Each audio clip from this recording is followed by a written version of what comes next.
दूसरी शादी का खर्च वो जवानी तक कर देगा, तीसरी शादी का खर्च वो बेटी का मुंह दिखाने में करेगा, चौथी शादी का खर्च उस दिन करेगा जब बेटी को लेने वाले आएंगे, और पांचवी शादी का खर्च वो उस दिन कर देता है जब बेटी की गोद में खुदा औलाद देता है। और तुम्हारे मन लगी भरे हैं न भर सकते हैं। अगर भलाई चाहते हो खुदा की कसम कभी दौलत न देखा करो, अगर तकड़ा करो मुस्तफा जाने रहमत की सुन्नत देखा करो करो करो करो।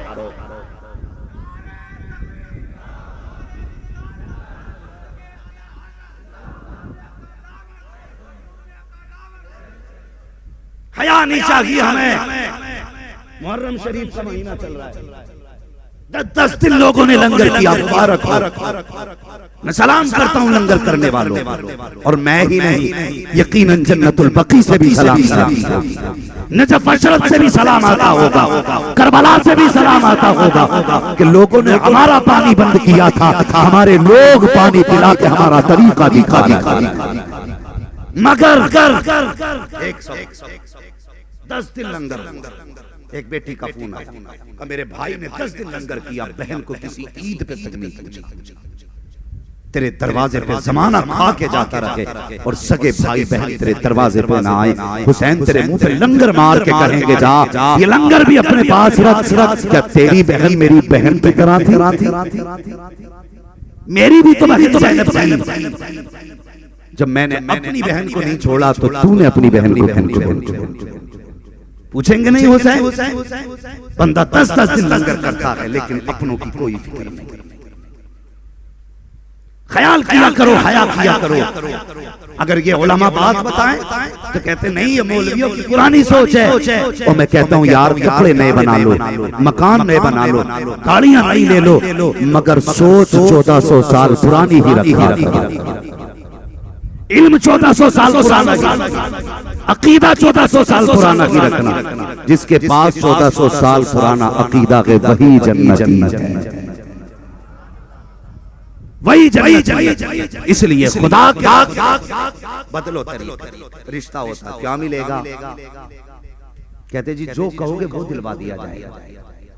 वो अभी कोरोना में ना कई नए कई डॉक्टर बने, जिसने 2 महीने प्रैक्टिस की थी वो भी डॉक्टर हो गया, जिसने 15 दिन प्रैक्टिस की वो भी डॉक्टर हो गया। इसलिए कि मरीज इतने ज्यादा थे कि लोग घर घर में इंजेक्शन लगवा रहे थे, तो आधे लोग तो डॉक्टरों ने मार डाले, आधे लोग 15 दिन प्रैक्टिस हुए थैला लेकर चले गए। किसी की आज तक हड्डी का दर्द नहीं गया, क्या हुआ? सुई लग गई। किसी का आज तक हाथ ही नहीं उठ रहा कि डॉक्टर ने कोरोना में सुई लगाई। नीम हकीम खतरे जान, नीम मुल्ला खतरे। अब जब पहले हाथ में आ गए, जो मैं बताना चाहता,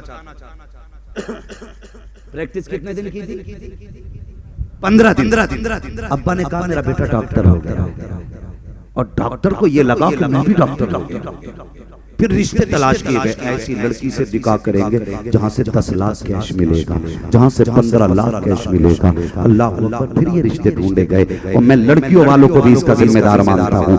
लड़कियों वालों ने जरा सी चमक देखी का रिश्ता कराओ बेटी का, जेब पे कलम देखा रिश्ता कराओ बेटी का, हाथ में थैला देखा रिश्ता कराओ बेटी का, लगता है अच्छा कमाने वाला है, बेटी इसका रिश्ता करना चाहते हैं, जितना चाहेगा इतना पैसा दे देंगे, लेकिन रिश्ता कराओ। तुमने 10 लाख से बेटी का रिश्ता किया, 10 महीने के बाद जब बेटी तलाक के बाद घर आती है, फिर तुम मौलवी के पास जाते हो, कोई रास्ता निकालो, दामाद बुलाने नहीं आ रहा है, दामाद लेने नहीं आ रहा है। मैं कहता हूँ नादान, तूने पहली गलती की थी जब तूने हाथ में थैला देख के बेटी का रिश्ता किया था, जेब पे कलम देख के रिश्ता किया था, तूने अच्छे कपड़े देख के रिश्ता किया था।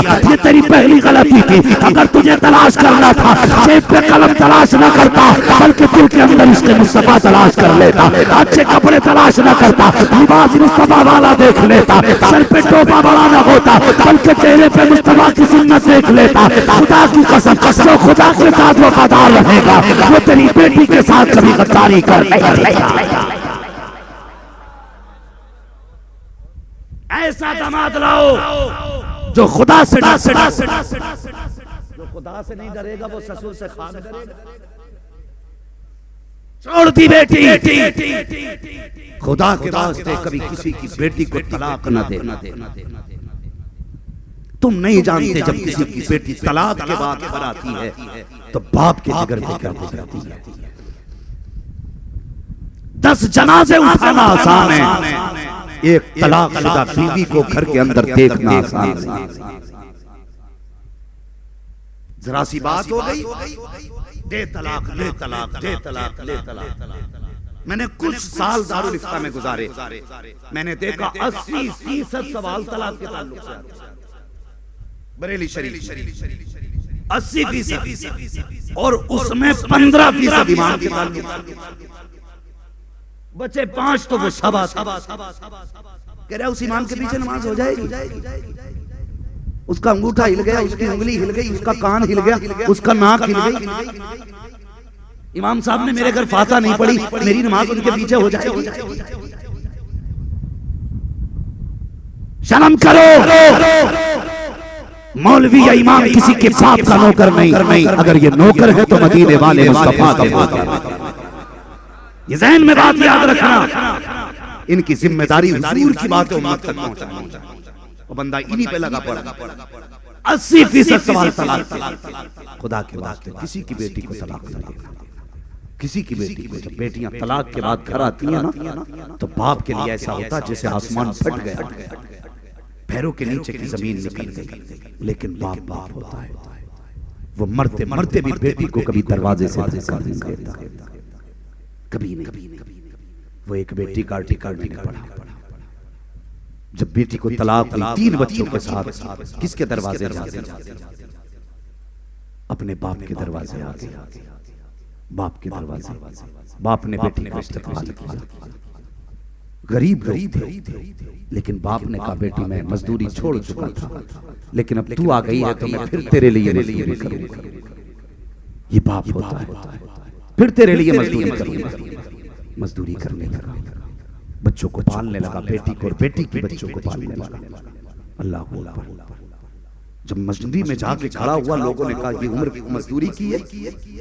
उसने रो के कहा नहीं उम्र तो मजदूरी की नहीं, लेकिन तलाक के बाद बेटी घर आ गई, अपने लिए नहीं बेटी के बच्चों के लिए आया। पूरी मजदूरी न देना, भले की आधी मजदूरी दे देना, जिससे मेरी बेटी के बच्चों का पेट भर सके। ये बाप होता है। इस तरह से पालता रहा, लेकिन बाप भी कब तक जिंदा रहता है? वो दिन भी आ गया जब बाप को दुनिया छोड़ दी। बिस्तर पे लेटा बाप कहने लगा बेटो, अपने 4 बेटों को बुला के कहने लगा मैं दुनिया से जा रहा हूँ, सुनो अगर कहो तो मैं कमरा बेटी के नाम कर जाऊंगा। बेटे कहने लगे भाई इसकी जरूरत क्या है, 4 भाई मौजूद हैं, आपके बाद बहन को आपकी कमी महसूस नहीं होने देंगे।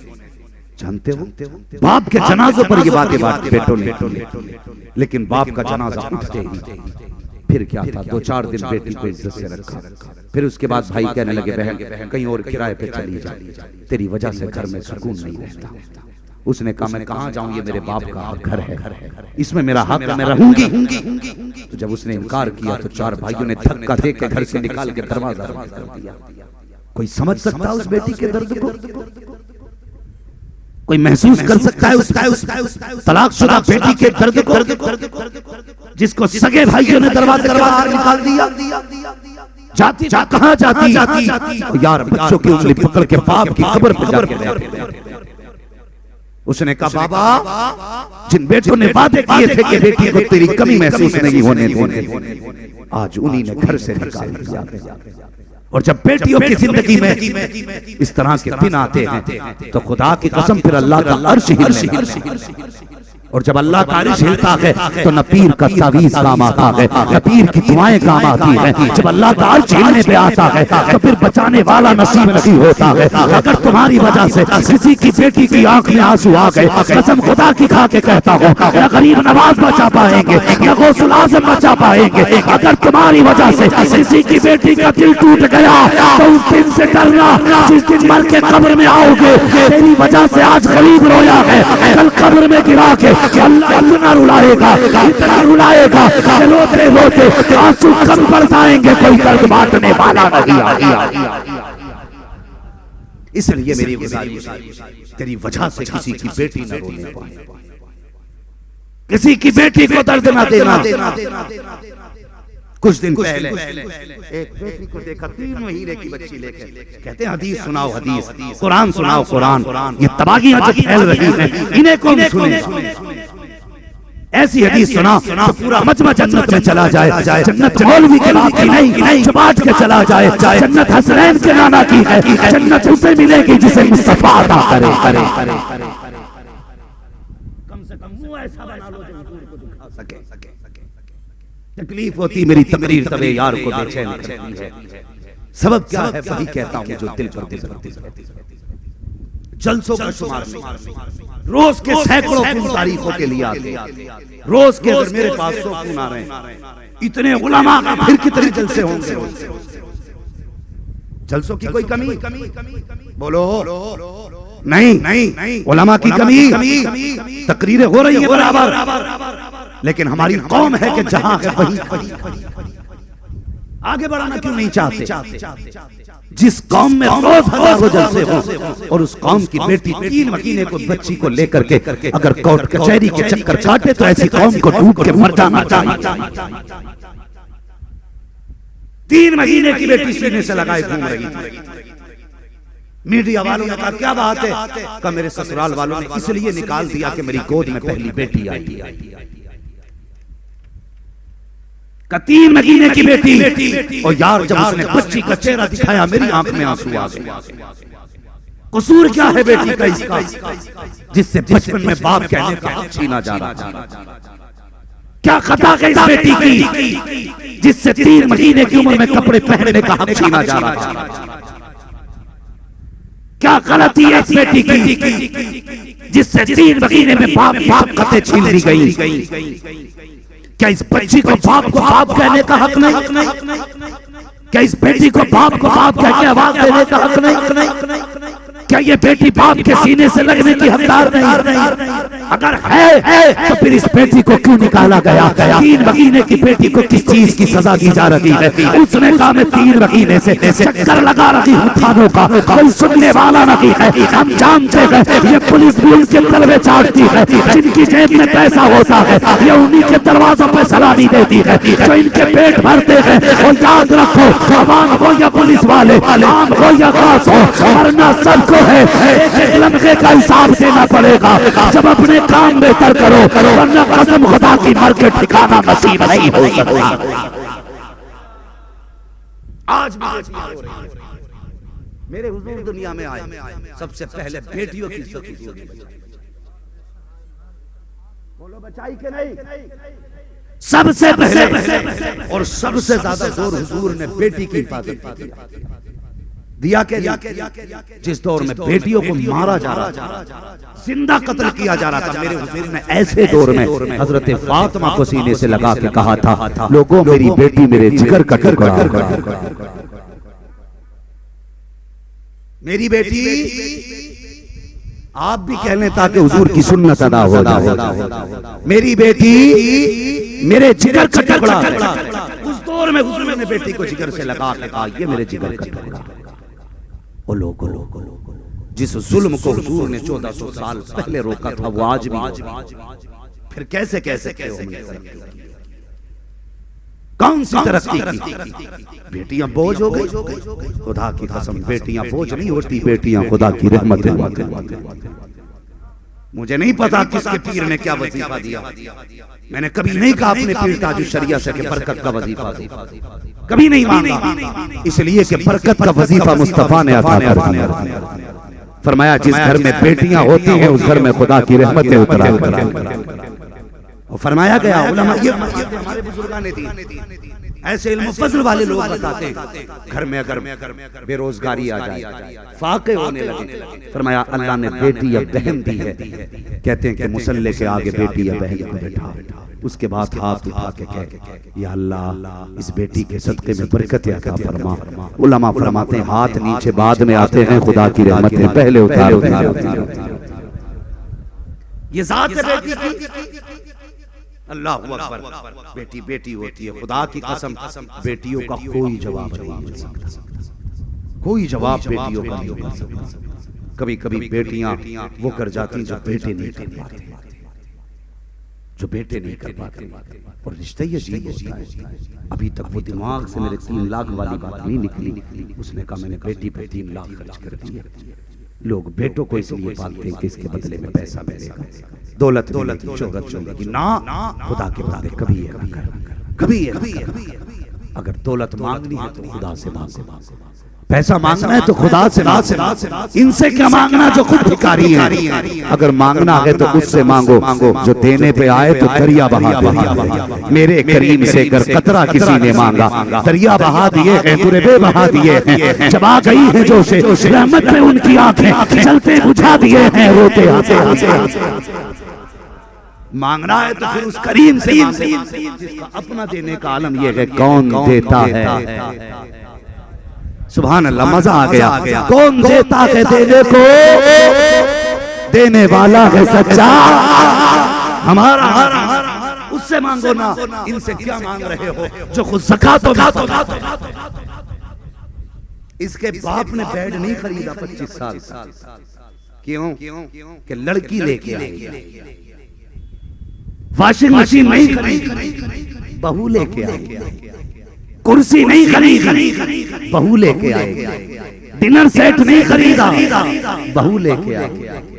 नया बिस्तर नहीं खरीदा, बहू लेके आएगी। ये इतना बड़ा फकीर भिखारी मोहताज है जो अपनी कमाई से एक प्याली न खरीद सका, तो ये कहता है कि निकल मेरे घर से, अगर तेरे बिस्तर पे नहीं तू उसके बिस्तर पे सो रहा है।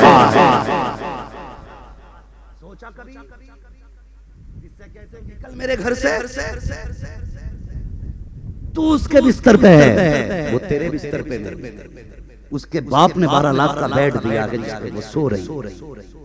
उसके बाप ने 6 लाख के सोफे दिए जिन पे बैठी है।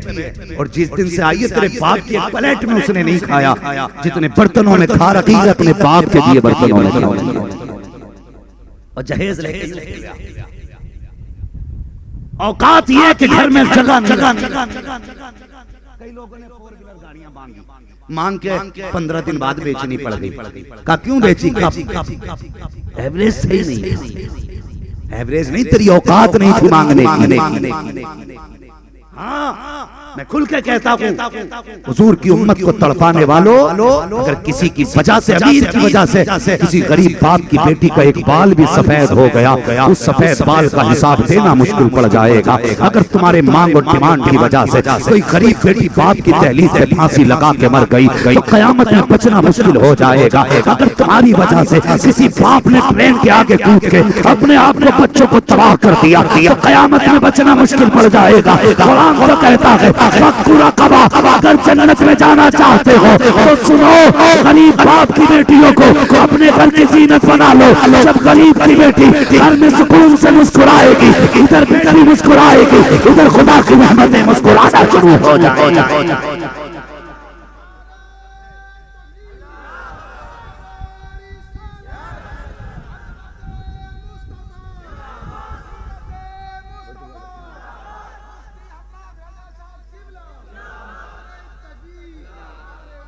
तवज्जो है, जन्नत में कौन बंदा है जो नहीं जाना चाहता? हर बंदा जन्नत में जाना चाहता है।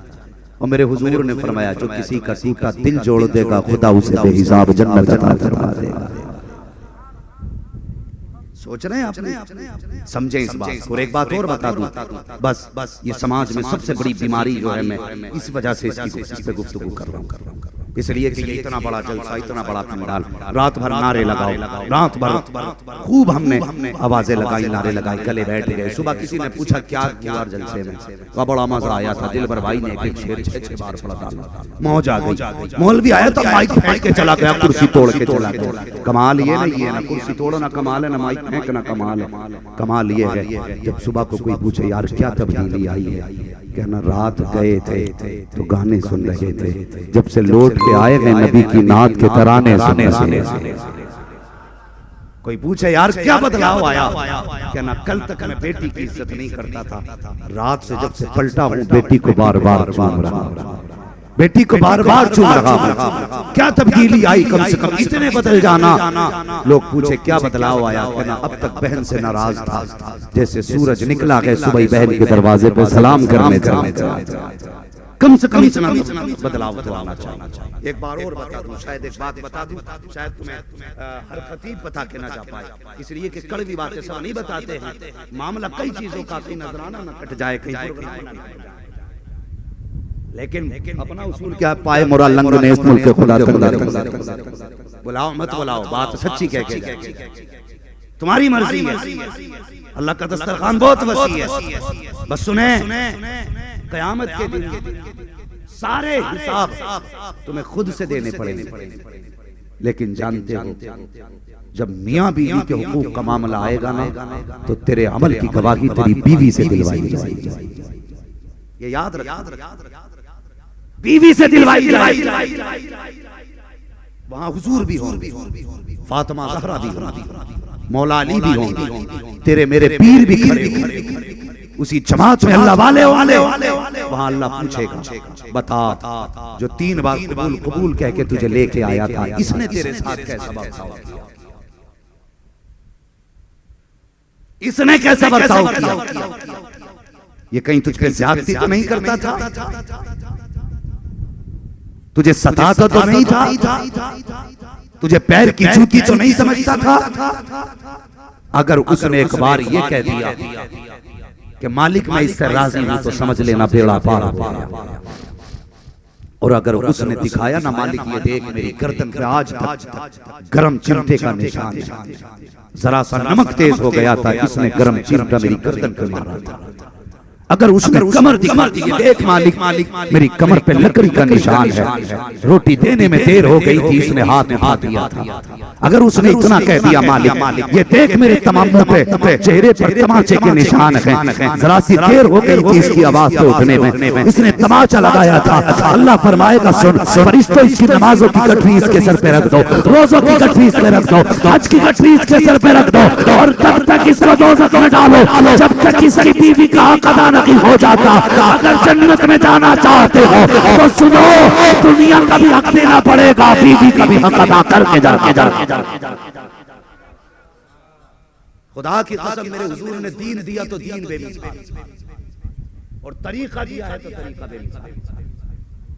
हुजूर ने वो अखलाक दिया है कि जिसकी खुशबू 1400 साल नहीं, सुबह क़यामत तक, सुबह क़यामत तक। आज हम किसी की इज्जत अपनी नजर में कुछ नहीं समझते, मिनटों में उछाल देते, मिनटों में। हाँ, ये हाल मिंबर से लेकर नीचे तक। खुदा के वास्ते कुछ लोग कहते हैं हम इस्लाह कर रहे हैं, इस्लाह हमने हुजूर को भी करते देखते, तुझे ही नहीं हमने हुजूर को भी इस्लाह करते देखा। हुजूर जब किसी की इस्लाह फरमाते थे तो सामने बैठे लोगों से कहते थे, कुछ लोगों को वुजू का तरीका नहीं मालूम है, जब वो वुजू करते तो यहाँ तक होते, बल्कि यहाँ तक होना चाहिए। तो जिसका सूखा होता था वो खुद इस्लाह कर लिया करता था, नाम लेके मुस्तफा किसी को रुसवा नहीं किया करते थे। आज हम चुटकियों में इज्जतें उछाल देते हैं, बीवी के अपने सामने बीवी की औकात नहीं, घर वालों के सामने ससुराल वालों की औकात नहीं।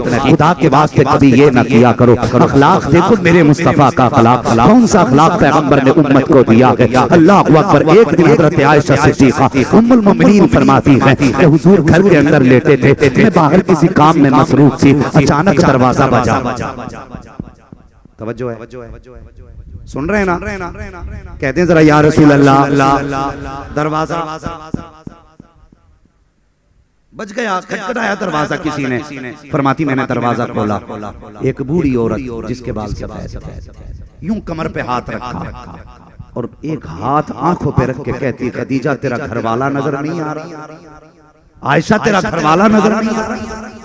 उम्मुल मोमिनीन आयशा सिद्दीक़ा फरमाती इससे पहले कि मैं उन्हें बता पाती कि हुजूर अंदर आराम कर रहे हैं, सुने हुजूर की जिंदगी। फरमाती कि मैं इससे पहले कि बता पाती हुजूर अंदर आराम कर रहे हैं, कहते हुजूर के कानों तक उसकी आवाज पहुंच गई और हुजूर जल्दी से अपने बिस्तर से उठे, तहबत को संभालते हुए बाहर तशरीफ लाए और फरमाते हुजूर ने खातून को देखा, वो खातून हुजूर को देख गई। कहती दोनों आमने सामने बैठ गए। कहने लगी मुझे हैरत थी, वो हुजूर को देख के रो रही थी, हुजूर उसे देख के रो रहे थे। भाई बात समझ, वो हुजूर को देख के रो रही है, हुजूर उनको देख के रो रहे हैं। हुजूर फरमाने लगे आयशा कुछ खाने में बनाया है? कहा जी। फरमाया लाओ, जो कुछ बना वो लाओ। कहती मैंने खाना था वो पेश किया। उसके बाद हुजूर फरमाते हैं आयशा कुछ खजूरें हैं वो भी लाओ। मैंने खजूरें भी ला दी। कहा आयशा औताक में कुछ दिरहम रखे हैं वो भी ला के दे दो। मैंने वो भी ला के दे दी। उसके बाद हुजूर फरमाते हैं आयशा मेरी यमनी हरीर की चादर रखी है वो भी ला के इस खातून को दे दो, और कोई कपड़े हो तो वो भी दे दो। कहते इतने सारे तोहफे हुजूर ने दिए। जब वो खातून जाने लगी मुस्तफा दरवाजे तक छोड़ने जाने लगे। जब हुजूर दरवाजे तक छोड़ने के लिए गए, अल्लाह अकबर, यार दूसरों की बेटियों की इज्जत किया करो, दूसरों की बेटियों की कदर किया करो। जब से वो घर में आई है कोई औकात हम औरत की नहीं समझते हैं, कोई इज्जत औरत को नहीं देते हैं। अगर वो कहती सुनते हो आज मेरे बाप आ रहे हैं या मेरा भाई आ रहा है तो बंदा डायरेक्ट कहता आ रहे हैं कुत्ते फिर खाने के लिए, इनके बाप ने कमा के रख दिया है। औरत रो के कहती करवट में कमरे में मेरा बाप बैठा है, जो चाहो मेरे बाप के जाने के बाद कर लेना, अभी कुछ ना कहो मेरे बाप के कानों तक की आवाज न चली जाए। अल्लाह अकबर, ये जिंदगी बेटी की होती है, लेकिन ये पूरी औकात दिखाता है ससुराल वालों के सामने, उनको गाली बक के दिखाता है हलाली नहीं हरामी हो, अपनी औकात दिखाया करता है। और खुदा के वास्ते जितनी तुझे तेरी बेटी की इज्जत प्यारी है उतनी उस बाप को अपनी बेटी की इज्जत प्यारी है। अगर चाहते हो तुम्हारी बेटी को इज्जत मिले तो दूसरे की बेटी को इज्जत दिया करो। अगर दूसरे की बेटी को इज्जत तुम दोगे तुम्हारी बेटी को इज्जत खुदा अता फरमाता। कौन सा जुल्म नहीं हो रहा है?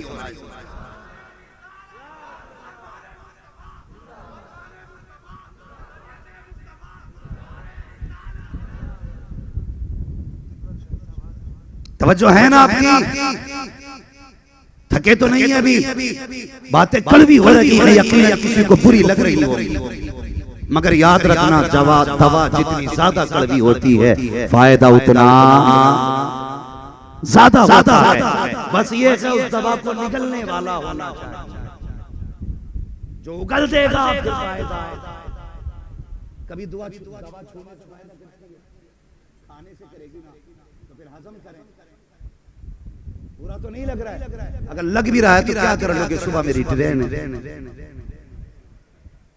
मगर कसम खुदा की यहाँ नाराज नहीं हो सकते हो। अल्लाह करे ये जलसा तेरी मेरी बख्शिश की जमानत बन जाए। आज के जलसे के बाद किसी की बेटी को किसी के घर में इज्जत मिल गई ना, कसम खुदा की कब्र पे अजान बाद में होगी, तख्ते बाद में लगेंगे, मदीने वाला उसकी कब्र में पहले तशरीफ ले आएगा। हाँ, कम से कम हुजूर की किसी सुन्नत को जिंदा करता। हुजूर ने बेटियों को इज्जत दी, ये सुन्नत दफन की जा रही है। खुदा के वास्ते इस सुन्नत को फिर से जिंदा करें।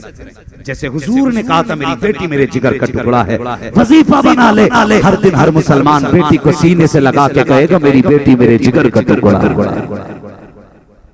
समझ रहे मेरी बात? अरे बात समझ आ रही? तो ससुराल वाले आ जाए तो कपड़ों से बाहर हो जाए, इनके लिए हराम कर रखा है कमा के मैंने, ये क्यों आगे बार बार आते रहते, इनके बाप की जायदाद है। हुजूर को देखो, आयशा सिद्दीका फरमाती है हुजूर ने बहुत कुछ दिया। खातून जाने लगी, हुजूर छोड़ने दरवाजे तक गए, उसके बाद हुजूर अपने बिस्तर पे चले गए। फरमाती मैं काम में मसरूफ थी, मैं सोचने लगी आज शाम को हुजूर बिस्तर पे बुलाएंगे, मैं जाके बैठूंगी ना तो पूछूंगी या रसूल अल्लाह ये खातून कौन थी जिसकी आपने इतनी खातिर ख्वाजो की है, ये खातून कौन थी जिसकी आपने इतनी खिदमत की है, कौन है ये खातून नसीबो वाली जिसे आप देख के रो रहे थे, जो आपको देख के रो रही थी।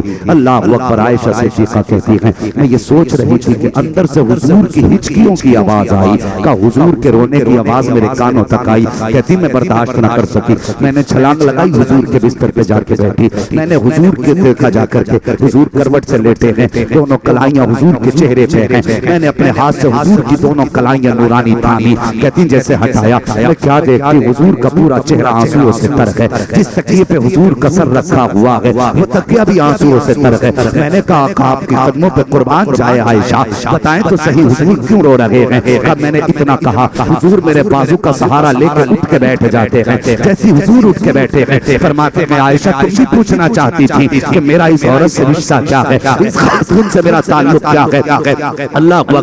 हजरत आयशा सिद्दीका कहती मैंने बताया नहीं था हुजूर को मैं क्या चाहती हूँ, ये मेरे मन में बात थी। लेकिन मुस्तफा फरमाते हैं आयशा तुम पूछना चाहती थी इस खातून से मेरा रिश्ता क्या है, मेरा ताल्लुक क्या है। फरमाते हैं सुनो आयशा ये कोई मेरे रिश्तेदार नहीं है, ये मेरी माँ की रिश्तेदार नहीं है, ये मेरे बाप की रिश्तेदार भी नहीं है, ये मेरी बहन के रिश्ते की तरफ से भी नहीं है।